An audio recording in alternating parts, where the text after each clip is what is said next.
I had barely stepped into my new home when she said, "In this house, only my food is respected." But when she tossed my dish into the bin in front of my husband's guests, she didn't know she had just insulted the one person who held her son's career in their hand, my boss. And that day changed everything.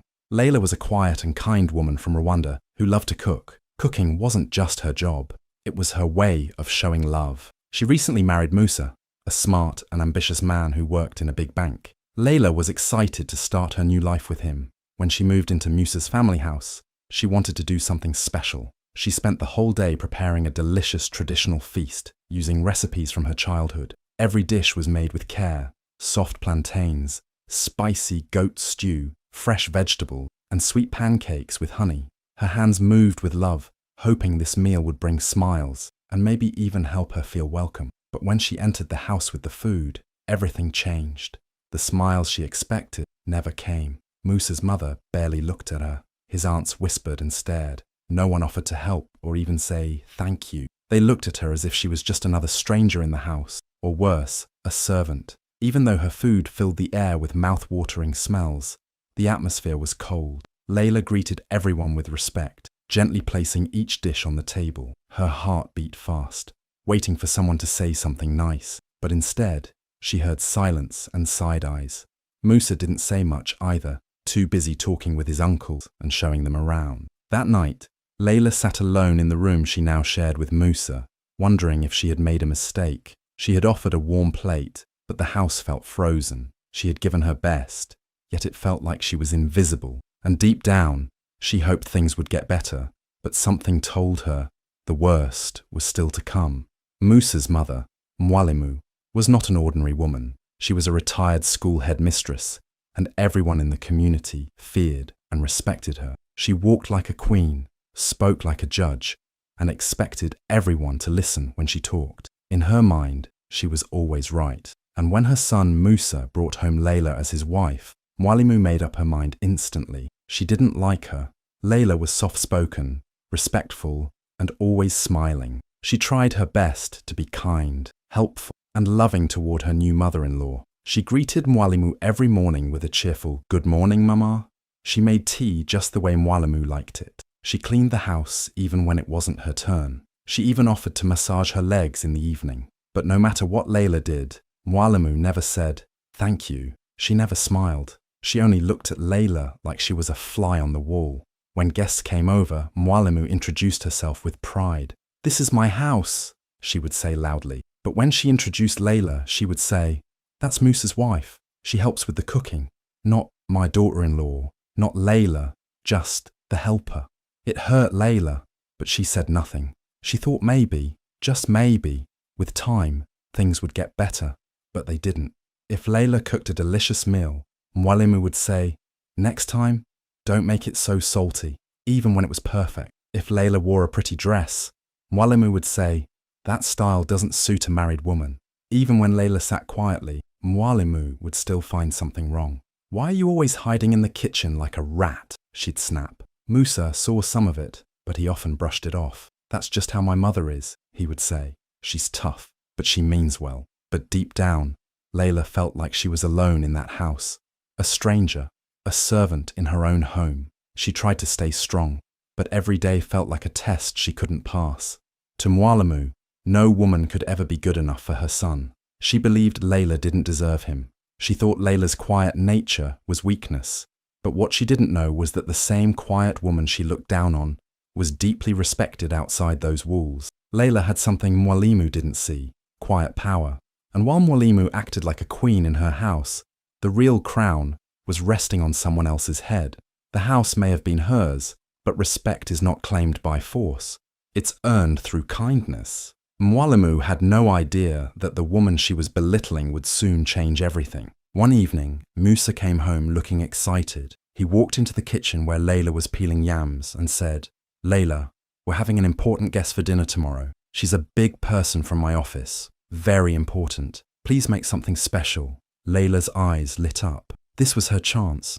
Maybe finally his family would see her worth. She smiled and said, "Leave it to me. I will cook something they will never forget." Early the next morning, Layla went to the market with a full list. She picked only the best ingredient. She wanted the dinner to reflect who she was, a proud Rwandan woman who cooked with her heart. She planned a 7-dish meal with flavors from her culture, but with her own creative twist. She made spicy tilapia with peanut sauce, soft ugali with greens, sweet plantain chips, slow-cooked beef stew, banana fritters with honey, fresh mango salad, and a special lemon ginger drink. She spent the whole day preparing, her hands moving with skill and love. As the sweet aroma filled the house, some of the family members peeked into the kitchen. Even they couldn't deny the food smelled amazing. Layla dressed neatly and set the table with care. She was nervous, but hopeful. Maybe tonight, she thought, they'll see me differently. Musa wore his best shirt. She'll be here soon, he said. Her name is Madam Binta. She's very respected. Please, let everything go well. Layla nodded. Everything was ready. But just as she was about to bring out the dishes, Mwalimu stormed into the kitchen. Her eyes scanned the pots, and she frowned. What is all this? She barked. Where is the food I cooked? Layla replied gently. Mama, Musa said I should prepare something special. Special? Mwalimu snapped. You think this village food is special? This is not your father's compound. Then, in front of everyone, Musa, the cousins, even the maid, she grabbed 2 of Layla's dishes and dumped them into the bin. My food will be served, not this nonsense, she shouted. Layla stood there, frozen, her heart breaking in pieces. The house went silent. Musa looked shocked but said nothing. Guests were about to arrive, and now half of Layla's hard work was ruined. She quietly wiped her hands, tears forming in her eyes. All she had wanted was to be seen, to be respected, just once, and she didn't know it yet. But the woman walking toward their door would change everything. The evening air was filled with the rich, sweet smell of spices. Layla had finished setting the table. Every dish looked perfect. She had arranged the food with care, placing each bowl gently like it was a gift. Her heart beat fast with hope. She looked at the clock. The guest would arrive any minute. Suddenly, loud footsteps echoed in the hallway. Mwalimu, Musa's mother, marched into the kitchen with a sharp look on her face. She stopped and sniffed the air like she smelled something rotten. What is this smell? She snapped. Layla turned, trying to stay calm. Mama, it's the dinner. I made a traditional Rwandan feast for the guest. Mwalimu narrowed her eyes and walked to the pots. She opened one, frowned deeply, then moved to another. What is this nonsense? She shouted. Who eats this rubbish? You cooked banana stew? Fish in peanut soup? What kind of bush food is this? Layla's voice trembled as she said, It's from my home, Mama. It's something special. I worked really hard. Before she could finish, Mwalimu cut her off. Don't talk to me about working hard. In this house, we eat proper food. My food. She grabbed 2 bowls, one with the tilapia, the other with the plantain chips, and walked straight to the bin. With one loud motion, she dumped both dishes inside. Layla gasped. The sound of the food hitting the trash echoed like thunder. Her hands shook. Everyone in the house, cousins, nephews, even the cleaner, turned and stared. Mwalimu raised her voice again. In this house, only food that makes sense is served, not this village rubbish. Musa came in just in time to see his mother throw another dish in the bin. He opened his mouth but stayed silent, confused and unsure what to say. Layla couldn't move. Her heart was breaking. She had worked for hours, putting her love and culture into each meal. Now it was treated like garbage in front of everyone. No one came to defend her. No one stopped Mwalimu. Tears gathered in Layla's eyes, but she didn't let them fall. She stood frozen, trying to stay strong, even as her soul was crushed.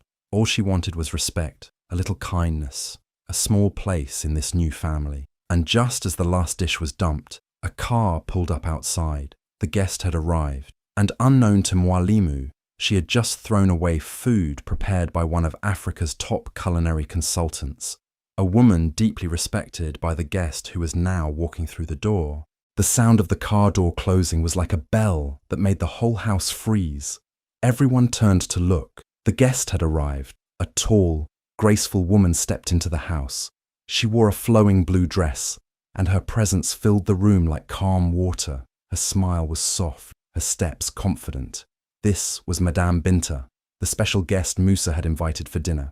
She was a powerful figure at Musa's new workplace, but what no one in the house knew was that Madame Binta was also Layla's boss.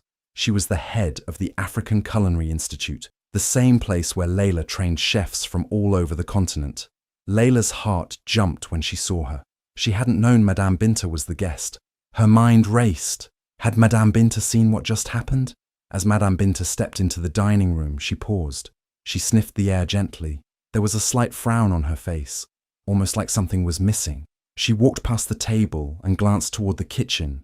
Then, very slowly, she looked toward the bin where the food had just been thrown. She walked closer, her heels clicking softly on the tiles. The house was completely silent. She looked into the bin, then back at Layla, then at Mwalimu. "I smell something familiar," she said quietly. Mwalimu forced a smile. Yes, I made dinner myself. I didn't want our guests to eat village food." But Madame Binta didn't smile back. Her eyes stayed on Layla. "Village food," she repeated. "That smell. It came from her hands." She pointed at Layla. Everyone looked shocked. Madame Binta turned to Layla. "Did you cook earlier?" Layla nodded slowly, not trusting her voice. "I thought so," Madame Binta said gently. "I know those spices. I've taught them. I've eaten meals prepared by this woman in 5 different countries." Mwalimu's smile faded completely. Madame Binta turned to Musa. "You invited me to your home, but your wife's cooking, which I was excited to taste again, is in the trash." Musa looked like he had seen a ghost. Silence. No one knew what to say. The proud Mwalimu, who just moments ago was shouting, now stood frozen. And in that quiet room, one thing became very clear. Mwalimu had not just insulted her daughter-in-law, she had insulted the very person her son was trying to impress. The air was thick. Respect had just walked in and exposed the truth. Everyone finally gathered at the dining table. The air was tense, but Mwalimu smiled proudly as she served her food. She acted like nothing had happened. Her voice was loud and full of pride. "In this house," she said, "we eat clean, respectable food, not strange village mixtures." She laughed loudly, hoping others would laugh with her. Some guests gave polite smiles, but most were quiet. Musa sat uncomfortably beside Layla. He hadn't said a word since Madame Binta arrived. Layla sat quietly too, her eyes fixed on her plate, her heart still hurting. Madame Binta took a small spoonful of Mwalimu's food. She tasted it gently, then placed the spoon down, very slowly. Her smile had disappeared. She looked around the table, then asked in a calm voice, "Excuse me, but why was your daughter-in-law's food thrown away?" The room went silent. You could hear the sound of breathing. Mwalimu blinked, surprised by the question. She laughed nervously. "Oh, it was nothing. Just a little misunderstanding. I thought it was not suitable for our guest, that's all." Madame Binta tilted her head. "Not suitable?" she asked softly. "Do you know who this young woman is?" Everyone looked at Layla. Mwalimu said quickly, "She's just my son's wife. She cooks, she cleans. Simple girl." Madame Binta sat straighter and said, "This simple girl trains top chefs across 5 countries. Her recipes are taught at my culinary institute. She is one of the most talented food consultants I've ever worked with." A loud gasp filled the room. Mwalimu's mouth dropped open. "I came tonight excited," Madame Binta continued. "I was looking forward to tasting her food again, but instead I saw it in the trash." She turned her eyes to Musa. "You should be proud of her, and you should protect her." Musa looked down, ashamed. Madame Binta stood up slowly. "Respect doesn't come from being the loudest in the room. It comes from knowing the value of those around you." Then she gently placed her napkin on the table. "Good evening." The room remained frozen. Mwalimu had no words. Layla's eyes filled with tears, but not of pain. This time, they were from the shock of finally being seen. That night, everything changed. The one woman everyone tried to silence had just been honored by the most powerful person in the room. After Madame Binta left the dining room, the atmosphere in the house changed completely. Mwalimu's proud smile disappeared, replaced by nervous looks and quiet murmurs. She tried to fix the situation quickly. "It was just a misunderstanding," she said, forcing a weak laugh. "I didn't mean to insult anyone. It was only a mistake." But no one believed her.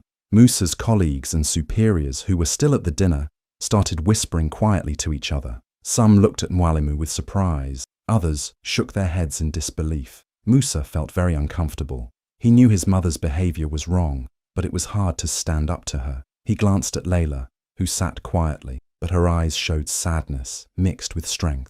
Later that night, Musa was called aside by the HR director from his company. They spoke in a low voice away from the others. "Your wife's connection is very important," the HR director said seriously. "She is known and respected in the culinary world. That night her boss was here. She could have easily stopped your promotion or even your job." Musa's heart raced.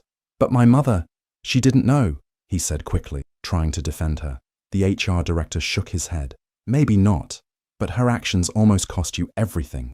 You should be thankful your wife's boss was there and chose to protect you."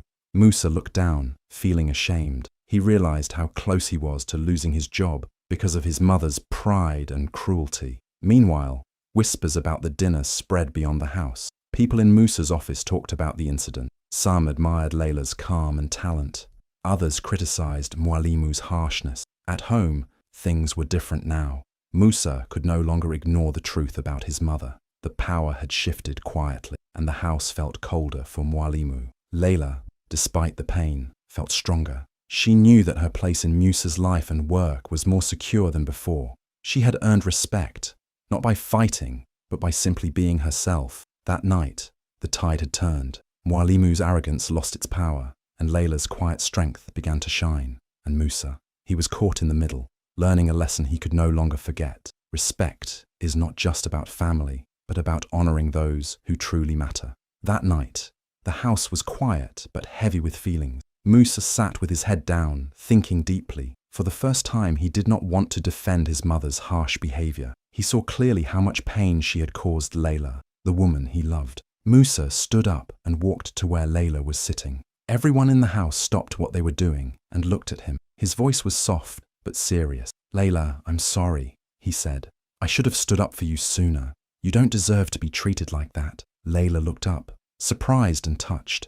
Tears filled her eyes, but she smiled gently. "Thank you, Musa," she whispered. Then Musa turned to his mother, Mwalimu, who sat quietly in her chair. His eyes were firm as he spoke. "Mother, you taught me respect when I was a child. You were my teacher. But how did you forget those lessons when it came to your own family?" Mwalimu looked away, unable to answer. The room was silent. No one moved or spoke. Layla wiped her tears and said something that made everyone listen closely. "I never came here to replace you, Mwalimu," she said softly but clearly. "I came to build a family. I want us to be united, to love and support each other." Mwalimu's face softened a little, but she still looked proud. Musa stepped closer and said, "Mother, we need peace in this home. We need respect, kindness and love. It's time to put the past behind us." Layla nodded. "I want to be part of this family, not an enemy, but that can only happen if we all treat each other with respect." Musa took Layla's hand gently and said, "From now on, things will be different. I promise you that." Mwalimu stayed quiet for a moment, then slowly nodded. It wasn't a big apology, but it was a start. That night, something changed. Musa saw his mother's cruelty clearly for the first time, and he chose to stand with Layla instead. It was the beginning of a new chapter for their family, one where respect and love could grow. Layla felt hope. She knew the road ahead would not be easy, but with Musa by her side, she believed they could create a home full of warmth and understanding. For the first time in a long time, the house felt a little less cold. The week after that difficult night, something amazing happened for Layla. She received a phone call from Madame Binta herself. The elegant woman invited Layla to host a live cooking masterclass on national television. This was a big chance, one that could change Layla's life forever. Layla was nervous but excited. She spent days preparing her favorite dishes, ones that carried the taste and stories of her homeland. When the day arrived, the cameras rolled, and Layla stood confidently in front of the audience. She showed everyone how to cook with love, patience, and respect for tradition. As she cooked, Layla shared her story, the hardships she faced, the coldness in her new home, and the moment her food was thrown away. Her words touched the hearts of many watching across the country. People admired her grace and strength, how she never gave up and chose kindness even when treated unfairly. The story of the daughter-in-law who cooked with grace quickly became popular on social media. People shared it everywhere, praising Layla for her courage. Many women wrote messages saying they felt inspired and less alone because of her. At home, the news was harder to face for Mwalimu. She saw the growing support for Layla, and the shame started to sink in. The woman who once ruled the house with a cold heart now felt small and lonely. One evening, Mwalimu called Layla into the living room. Her voice was soft and full of regret. "Layla," she said, "I am sorry, not just to you, but to every woman I have ever treated badly. I was proud and stubborn, but I see now how wrong I was." Layla looked at her mother-in-law carefully. She could feel the sincerity in her words. "Thank you, Mwalimu," Layla replied gently. "It means a lot to hear that." Mwalimu nodded slowly. "I want to change. I want our family to be stronger, kinder, and I want to respect you as a daughter-in-law and as a person." From that day, things in the house began to change. There was more warmth, more laughter, and less cold silence. Mwalimu started to soften, and she even helped Layla in the kitchen sometime. Layla's cooking masterclass continued to be a success. Her dishes and story brought people together. She became a symbol of grace, strength, and hope for many. The new table in their home wasn't just about food anymore. It was about respect, love, and a new rule. No one's heart would be thrown away, just like no food should ever be. Layla, Musa, and even Mwalimu began building a family where everyone mattered. A family where kindness was the main ingredient. After the healing began at home, Layla's life took a beautiful turn. She opened her own food consultancy called Table of Peace. It wasn't just about cooking. It was about helping women who felt trapped in hard, painful homes. Layla taught them how to find freedom and strength through cooking, the same way she had found her own courage. Every day, women from different places came to her for guidance. They learned recipes, yes, but also learned how to stand tall, believe in themselves, and build new lives. Layla's warm smile and kind words gave them hope. She showed them that cooking could be more than just feeding a family. It could be a way to heal and grow. Meanwhile, Musa saw how strong and brave Layla had become. Together, they decided it was time to leave the old house, the place where coldness had ruled for too long. They moved into a new home, one they created with love and respect. It was small, but full of light, laughter, and warmth. In their new home, no food was ever wasted. Every meal was cooked with care and eaten with gratitude, and no love was ever disrespected. Musa and Layla built a life based on kindness, trust, and partnership. They shared dreams, hopes, and the joy of building a family on their own terms. Layla's journey from being hurt and ignored to becoming a leader and healer inspired many. People saw her rise like a queen, not with a crown, but with a heart full of courage and grace. She proved that no matter how hard the struggle, with patience and love, anyone can change their story. Her consultancy, Table of Peace, grew bigger each day, touching many lives. Layla became a symbol of hope for women everywhere who wanted to break free and build a better future. At last, Layla and Musa found the peace and happiness they had always dreamed of. A home where respect ruled, and love was the most important ingredient of all. Did this story touch your heart? Too many women suffer in silence, but Layla showed us how grace can win over cruelty. If you believe every woman deserves respect and every home should be built on love, then, like this video, comment, respect starts at home. Share this with someone who needs to hear it. Subscribe for more powerful African stories that speak truth, heal hearts, and uplift voices.